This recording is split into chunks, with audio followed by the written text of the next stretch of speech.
దివ్యవాణి ప్రేక్షకులకు శుభాభివందనములు. క్రీస్తే పునాదిగా అనే కార్యక్రమానికి మనందరినీ కూడా ఆహ్వానిస్తున్నాం. అనేక సంవత్సరాలుగా మనం ఈ కార్యక్రమాన్ని చేస్తూ ఉన్నాం. అనేక మంది వీక్షించిన వాళ్ళు ఆత్మీయంగా బలపడుతూ ఉన్నారు.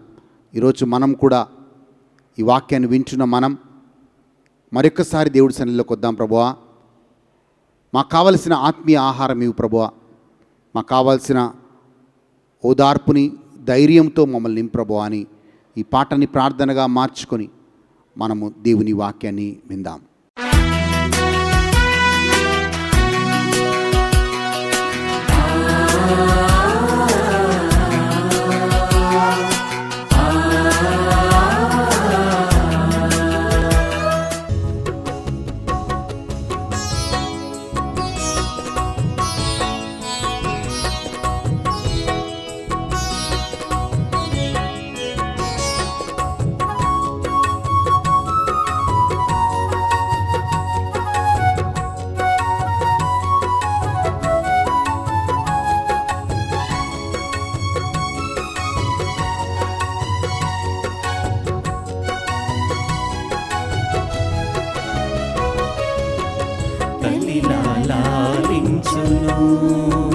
తండ్రిలా ప్రేమించును, తల్లిలా లాలించును, తండ్రిలా ప్రేమించును. ఉదిమి వచ్చు వరకు ఎత్తుకొని ముద్దాడును, చంక పెట్టుకొని కాపాడును. యేసయ్యా తల్లిలా లాలించును, తండ్రిలా ప్రేమించును, తల్లిలా లాలించును, తండ్రిలా ప్రేమించును.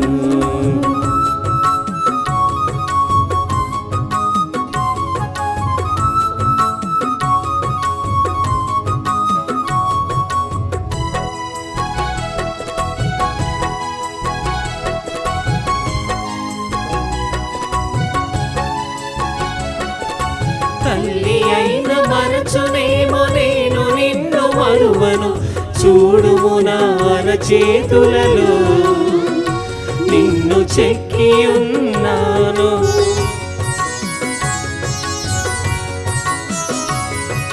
తల్లి అయిన మరచునేమో నేను నిన్ను మరువను, చూడుము నా అరచేతులలో నిన్ను చెక్కి ఉన్నాను.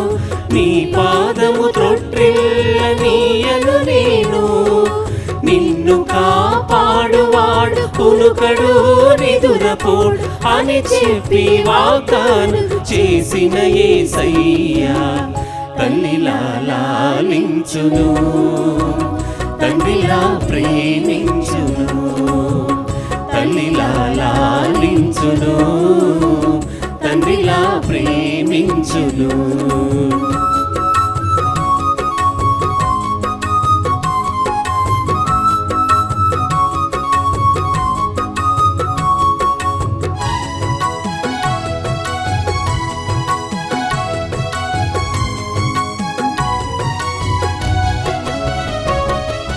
పర్వతాలు తొలగవచ్చు, తత్తరిల్లు మెట్టెలన్నీ వీడిపోదు నా కృప నీకు, నా నిబంధన తొలగదు.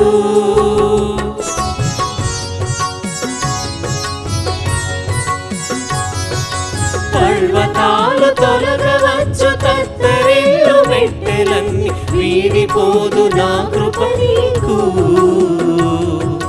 నా నిబంధన తొలగదు. దిగులు పడకు భయపడకు, నిన్ను విమోచించెదా, నీదు భారమంత మోసి నాదు శాంతి నొసగెదా అని చెప్పి వాగ్దానం చేసిన యేసయ్యా తల్లిలా లాలించును, తండ్రిలా ప్రేమించును, తల్లిలా లాలించును, తండ్రిలా ప్రేమించును. ఉరిమి వచ్చు వరకు ఎత్తుకొని ముద్దాడును, చంక పెట్టు ఆదుకొని కాపాడును. యేసయ్యా తల్లిలా లాలించును, తండ్రిలా ప్రేమించును, తల్లిలా లాలించును, తండ్రిలా ప్రేమించును.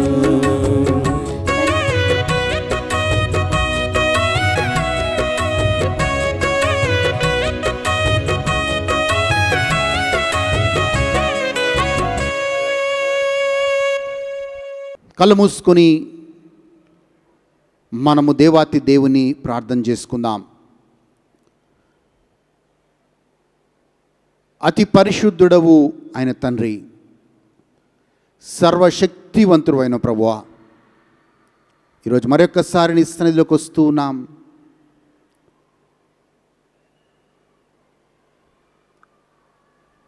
మేమున్న స్థితిలో ప్రభువా, మేమున్న పరిస్థితులు నీ సన్నిధిలోకి వస్తూ ఉన్నా.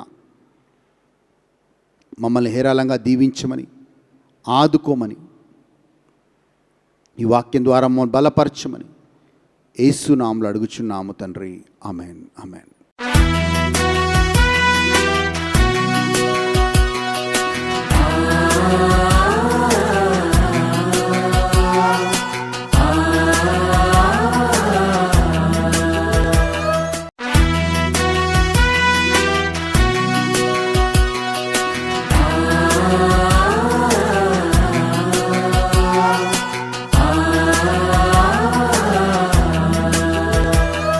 ఈరోజు మనం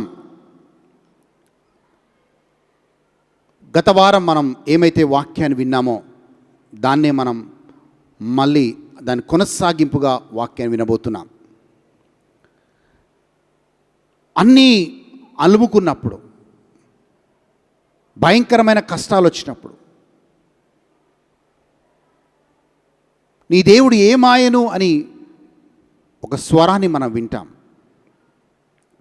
వాక్యం చూసినప్పుడు కీర్తనకారుడు కీర్తన 42లో మొదటి వచనంలో ఆ మాటని జ్ఞాపకం చేస్తున్నాడు. మళ్ళీ ప్రభువా, సెలేటి నీటి కోసం దుప్పి ఎలాగో అయితే ఆశ కలిగి ఉందో నా ప్రాణం కూడా నీ కోసం ఆశ కలిగి ఉందంటాడు. అంతే, అంత బలమైన విశ్వాసంలో ఆయన కొనసాగుతూ ఉంటాడు. ఆయన ఎప్పుడైతే ఎదురు దెబ్బలు తలుగుతాయో, ఎప్పుడైతే సమస్యలు ఆయన అల్లుముకుంటాయో, ఆ సమయంలో నీ దేవుడు ఏమాయను అన్న ప్రశ్నని, నీ దేవుడు ఏమాయను అన్న స్వరాన్ని ఆయన అంతరాత్మ నుంచి కావచ్చు, ఆయన చుట్టూ ఉన్న ప్రజల నుంచి కావచ్చు, ఆయన వింటూ ఉంటాడు. మనం కూడా అదే స్థితిలో ఉంటాం. అనారోగ్యం వచ్చినప్పుడు ఒక ప్రశ్న, ప్రభువా ఎక్కడికి వెళ్ళావా, నన్ను వదిలిపెట్టి వెళ్ళిపోయావా? ఆ కీర్తన 42:7 వచనంలో కీర్తనకారుడు అంటాడు, అన్ని రకమైన అలలు నన్ను చుట్టుముట్టాయంటాడు. అంటే అన్ని రకమైన కష్టాలు నన్ను చుట్టుముట్టాయని అంటాడు. ఈరోజు వాక్యంలో మనం చూద్దాం, అన్ని రకమైన కష్టాలు చుట్టుముట్టినప్పుడు దేవుడు మనల్ని విడిచిపెడతాడా? దేవుడు మనల్ని ఆదుకుంటాడా? ఖచ్చితంగా వాక్యంలో చూసినప్పుడైతే దేవుడు మనల్ని ఆదుకుంటాడు. పౌలు గారి గురించి మనకు తెలుసు. పౌలు గారు అనేక సంవత్సరాలుగా ఆయన దేవుడి సేవ చేస్తూ ఉన్నాడు.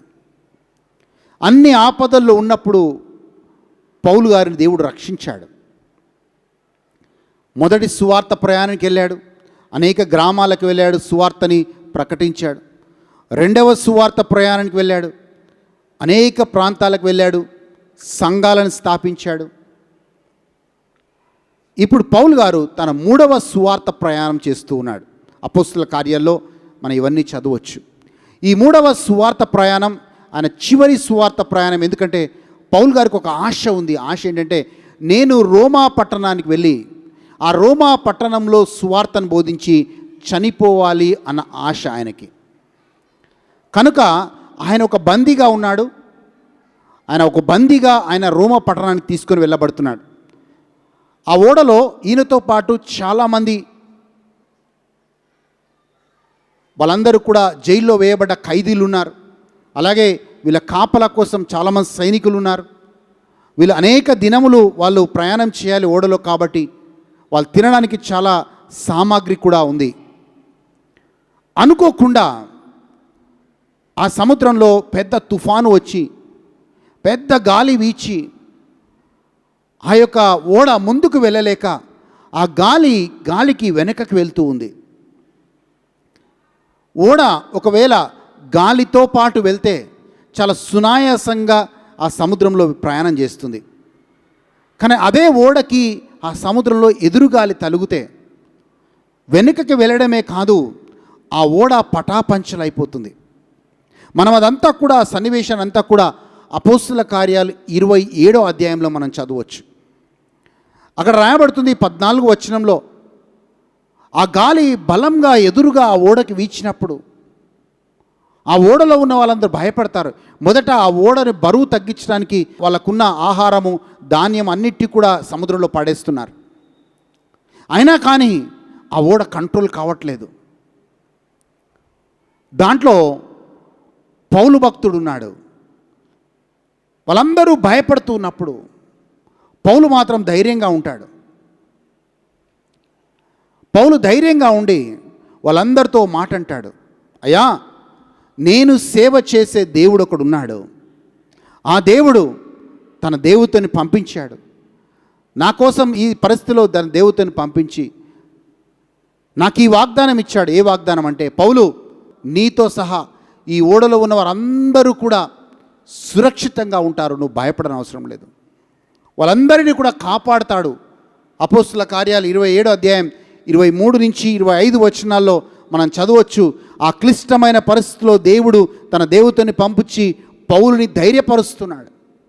పౌలు, నువ్వు భయపడద్దు.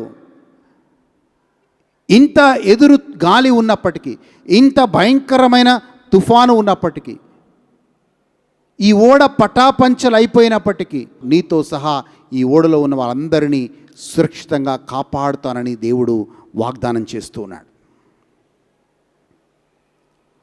మనం చూస్తున్నాం అపోస్తుల కార్యాలు 27వ అధ్యాయం 41వ వచనంలో ఆ ఓడ ఎదురుగాలికి సముద్రంలో పటాపంచలైపోతుంది. కానీ దేవుడు వాగ్దానం చేసినట్లు ఆ ఓడలో ఉన్నవారు ఎవ్వరూ కూడా పౌలుతో సహా ఓడలో ఉన్న అందరినీ కూడా సురక్షితంగా వాళ్ళని దేవుడు కాపాడుతాడు. మాల్టా అనే ఒక దివి దగ్గరికి వాళ్ళు వస్తారు. వాళ్ళు అక్కడ కొన్ని రోజులు వాళ్ళు అక్కడ ఆ మాల్టా అనే దివి మీద వాళ్ళు నివాసం ఉంటారు. ఈరోజు మనం ఈ వాక్యం ఇచ్చిన మనం నేర్చుకోవాల్సిన సత్యం ఏంటి అంటే, వాళ్ళకు జరిగినట్లుగానే మన జీవితంలో మీకు ఎదురుగాలి వీస్తుండొచ్చు. మనము సునాయాసంగా సాఫీగా మనం సాగుతున్న మన జీవితాల్లో సడన్గా ఒక తుఫాను లాగా ఎదురుగాలి వీచినప్పుడు ముందుకి వెళ్ళాల్సిన మనం జీవితంలో వెనుకడు వేయాల్సిన పరిస్థితి రావచ్చు. ఎలాంటి పరిస్థితి వస్తుందంటే, అయ్యో, మేము ఈ భయంకరమైన శ్రమలో కష్టాల్లో మేము నశించిపోతామేమో, నాశనం అయిపోతామేమో అనే ఒక భావానికి, ఒక స్థితికి మనం వెళ్ళిపోవచ్చు. వాళ్ళందరూ కూడా ఓడలో ప్రయాణం చేసే వాళ్ళందరూ కూడా ఆ రోజు అదే పరిస్థితి. గాలి ఎదురుగా వీస్తుంది. మనకు కూడా గాలి ఎదురు వీచినప్పుడు అనేక మంది వ్యతిరేకంగా నీ శత్రువులు నీకు లేస్తారు. గాలి ఎదురుగా వీచినప్పుడు నువ్వు అనుకున్నట్లుగా జరగకుండా నీకు దానికి భిన్నంగా జరుగుతుంది. నీ గాలి ఎదురుగా వీచినప్పుడు నువ్వు ఒకటి అనుకుంటావు, నీ జీవితంలో ఒకటి జరుగుతుంది. గాలి ఎదురుగా వీచినప్పుడు నువ్వు నిరీక్షణను కోల్పోతావు, నువ్వు విశ్వాసాన్ని కోల్పోతావు. గాలి ఎదురుగా వీచినప్పుడు దేవుడు ఎక్కడా, నీ దేవుడు ఎక్కడా అన్న స్వరము నీకు వినపడుతుంది. గాలి ఎదురుగా వీచినప్పుడు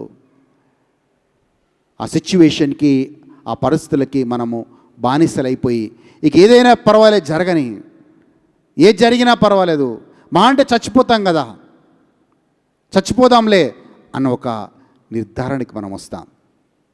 కానీ అలాంటి టైంలో పౌలు ఆ ఎదురు గాలి వీస్తున్నప్పుడు దేవుడి వైపు చూస్తున్నాడు. అయ్యా, ఈ స్థితి నుంచి, ఈ పరిస్థితి నుంచి నన్ను బయటికి తీసుకొని రాగలిగిన దేవుడు నువ్వేనయ్యా.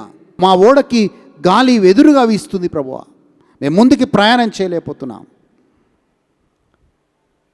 అనేక మంది శత్రువులు ఈర్ష్య వల్ల, ద్వేషం వల్ల నీకు ఎదురుగా నిలబడతారు. నువ్వు ముందుకు కొనసాగకుండా నువ్వు మంచి పని చేయాలనుకున్నప్పుడు కూడా అనేక మంది దాన్ని వ్యతిరేకిస్తారు. అని పౌలు దేవుడి వైపు చూశాడు.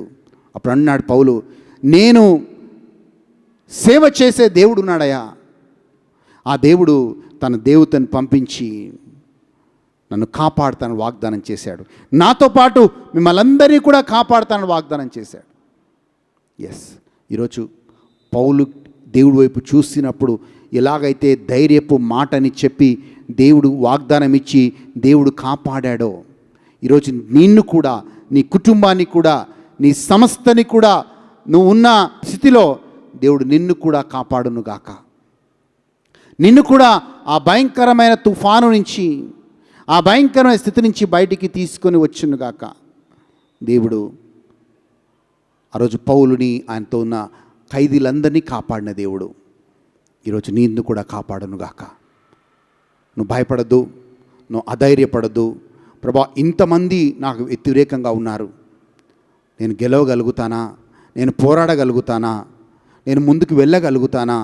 ఈ సమస్యలో నుంచి బయటికి రాగలుగుతానా? ఈ తుఫాన్లో చిక్కుకొని పోయాను, ఈ తుఫాను నుంచి బయటికి రాగలుగుతానా? ఈ ఎదురు గాలిని నేను దాటుకొని ముందుకు వెళ్ళగలుగుతానా అన్న ఆలోచనలో, అన్న భావంలో నువ్వు ఉండొచ్చు. కానీ ఈరోజు ధైర్యం తెచ్చుకో. పౌలుని కాపాడిన దేవుడు, పౌలుతో పాటు అందరినీ కాపాడిన దేవుడు నిన్ను కూడా ఆ ఎదురు గాలి నుంచి కాపాడునుగాక. పౌలుని ఎలాగైతే ఆయన ఆశ, నేను రోమా పట్టణానికి వెళ్ళి సువార్త చెప్పినాకనే చనిపోవాలి అనే ఆశ, ఆ మాల్టా దీవి మీద ఉన్నాడు. వాళ్ళందరూ కూడా ఒకరోజు కూర్చున్నప్పుడు ఒక విషపూరితమైన సర్పము వచ్చి పౌలు గారిని కరుస్తూ ఉంది. ఆ కరిచినప్పుడు పౌలు గారు ఇలా దాన్ని దులిపేసి వదిలేస్తాడు.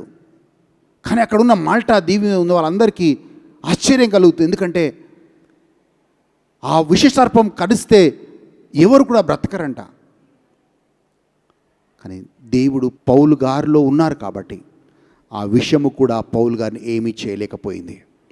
ఎదురు గాలి ఏమీ చేయలేకపోయింది. పడవ పటాపంచలైపోయింది, ఏమీ చేయలేకపోయింది. విషసర్పమైన పాము కరిచింది, పౌలు గారిని ఏమీ చేయలేకపోయింది. ఆయన వెళ్తున్న బాటలో వెళ్ళగలిగాడు. రోమా పట్టణానికి వెళ్ళాడు, సువార్తని బోధించాడు. అక్కడే హతసాక్షిగా ఆయన మరణించాడు. ఈరోజు ఈ వాక్యం వింటున్న మనం, నీ పట్ల దేవుడి ప్రణాళిక నెరవేరేంత వరకు ఎవ్వరు కూడా ఏమీ చేయలేరు అన్న మాటని చెప్తూ ఉన్నాను. Till God fulfils his purpose in your life, no man can do anything in your life. ఈ విశ్వాసంతో మనం దేవుడి దగ్గర ప్రార్థన చేద్దాం. ప్రభు, ఆ శక్తినివ్వు, ఆ బలాన్ని ఇవ్వు అని ప్రార్థన చేద్దాం. ఈ పాటని ప్రార్థనగా మార్చుకొని నువ్వు ఉన్న స్థితిని దేవుడికి సమర్పించు.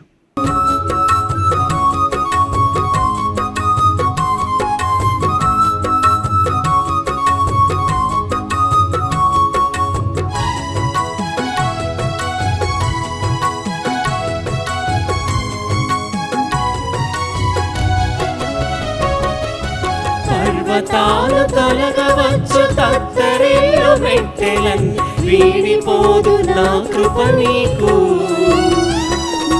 నా నిబంధన తొలగదు.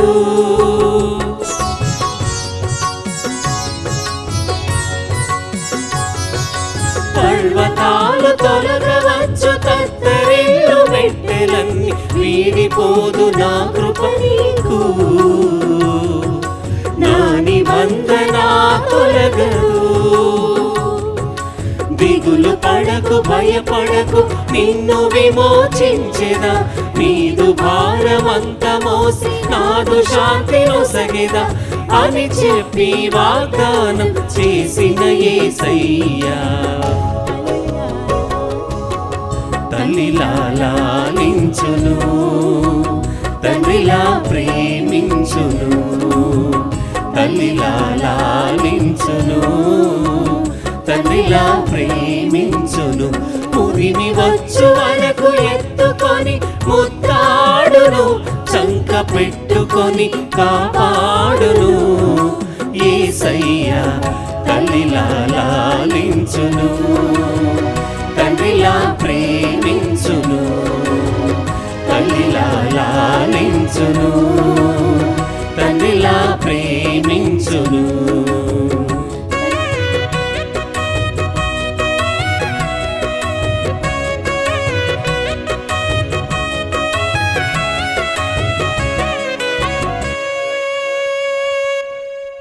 మమ్మల్ని మికిలిగా ప్రేమించు మా తండ్రి, నీకు వందనాలు, నీకు స్తోత్రాలు ప్రభువా. ఈ రోజుని బట్టి, ఈ సమయాన్ని బట్టి వందనాలు నాయనా. పౌలు గారి యొక్క ఓడకి ఎదురుగా గాలి వీచినప్పుడు ప్రభువా, ఆ ఓడ పటాపంచలైపోయినప్పటికీ మీరు కాపాడారు, మీకు వందనాలు. ఈరోజు నాకు కూడా అనేక పరిస్థితులు ఉన్నాయి, అలాంటి స్థితే ఉంది ప్రభువా. ఆ స్థితి నుంచి మమ్మల్ని ఆదుకోమని, మమ్మల్ని కాపాడమని, మమ్మల్ని సురక్షితంగా మమ్మల్ని ఒడ్డుని చేర్చమని నజరేయుడైన యేసుక్రీస్తు నామములో అడిగి వేడుకొంచున్నాము మా పరలోకపు తండ్రి. Amen, amen. దేవుడు మిమ్మల్ని, మీ కుటుంబాలని దీవించునుగాక. మళ్ళీ వచ్చే వారం ఇదే సమయానికి క్రీస్తే పునాదిగా అనే కార్యక్రమం ద్వారా మళ్ళీ కలుద్దాం. God bless you.